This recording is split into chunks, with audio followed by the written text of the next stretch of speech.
As much as we've talked about the active phase of dying, I think it's one of the biggest questions Nancy and I get on social media is what does active dying really look like? So I think that we just need to keep going over it so that people understand what they're looking at, what to expect, and what to do. So active dying in the dying process is when the patient is now bedbound. They're really no longer able to turn themselves. Their consciousness, they're mostly unconscious. You may get an eye flutter, mumble of words. They're no longer swallowing their routine medications, only comfort medications. They're usually incontinent by this time. And so they're totally dependent on you to take care of them during this time. And it can last as long as a couple hours to quite a few days, but I would say the average is about 1 to 3 days in the active dying phase. And, symptoms really should be managed during this time. The patient should be calm, comfortable, clean, and cared for.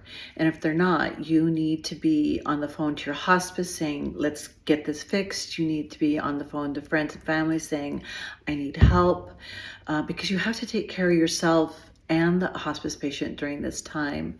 And it also can be a very sweet, tender time. It's the time to tell stories. And, bad ones, good ones, funny ones.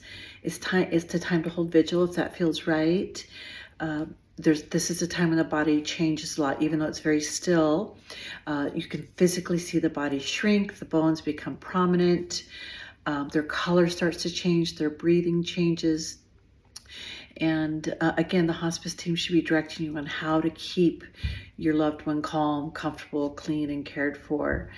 So if you're unsure, are they bedbound? Are they awake? Are they no longer able to swallow food, fluids, or their routine meds? And knowing that, you're responsible to take care of their needs while they're in this active dying process. And so get help. And, I all the time I hear like, how long can this go on?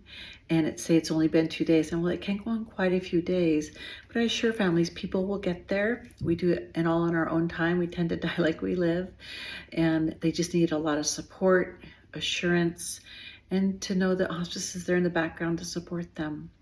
So Nancy and I have our booklet, The Hospice Care Plan, which goes over all the stages of dying, all the care and symptom management, how to do that. There's QR codes to videos throughout the booklet, taking you directly to hands-on demonstrations. And I think one of the most popular sections of our book is describing what transition in active dying looks like. And I think we've done a really beautiful job of outlining what that looks like and what to do. People goes, oh, that's what's happening. And when I have people read it ahead of time, like, I think they're transitioning into active dying. And that empowers families and caregivers when they know what's going on rather than being a little bit blindsided by it. So please get a copy of our booklet, The Hospice Care Plan, at thehospicecareplan.com or any of the social media sites under the Hospice Care Plan. And feel free to ask us questions, post a question. Nancy and I are happy to answer questions anytime. And good luck. Thank you.